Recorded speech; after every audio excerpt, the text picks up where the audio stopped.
Our other big focus, according to key findings from the Stockholm International Peace Research Institute's latest report, China's arsenal may reach 1,000 warheads by 2030, though it is still smaller than the US and Russia. CIPRI emphasizes that all nuclear-armed states, including India and Pakistan, are pursuing multiple warheads on ballistic missiles, enhancing their potential destructive capabilities. China's nuclear expansion, though, reflects a broader trend of modernization among nuclear-armed states.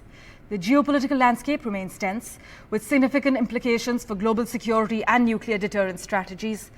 China is expanding its nuclear power and is on track to become an atomic superpower alongside the United States as well as Russia. Right now, China has 500 nuclear warheads. That's according to CIPRI.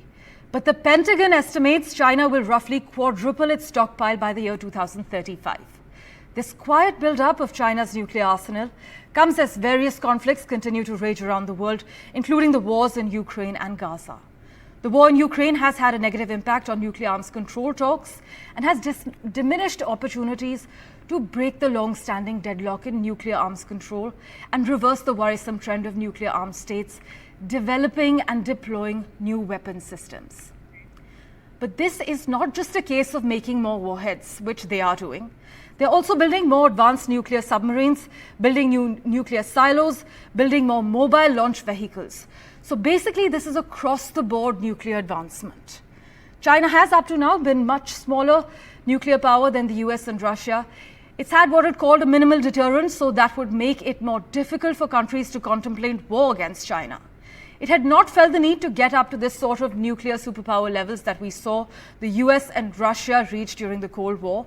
Now, basically, that whole landscape is changing because China is closing the gap with the US and with Russia. Many are curious whether Russia is helping China do that. Well, they are so. As per the New York Times, there's this new nuclear reactor from China that could really help them ramp up their nuclear material, and Russia has helped them get that reactor on the verge of being operational. Russia is not providing nuclear weapons to China, but they seem now more willing to cooperate than they were in the past. What's Beijing's justification for why they want to build this nuclear stockpile, though? Well, the US, as you can see in this graph, has been undertaking quite an expensive and extensive nuclear modernization program of its own. And so Beijing's justification could be that, hey, in order to keep pace with the United States, we need to expand our own capabilities and the survivability of our nuclear forces.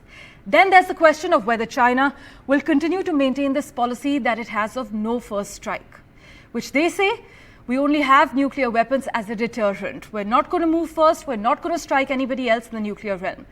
That's still their policy on their books. But some experts assert that there is an open question of if it came to war with the US over Taiwan, say, would China maintain that policy?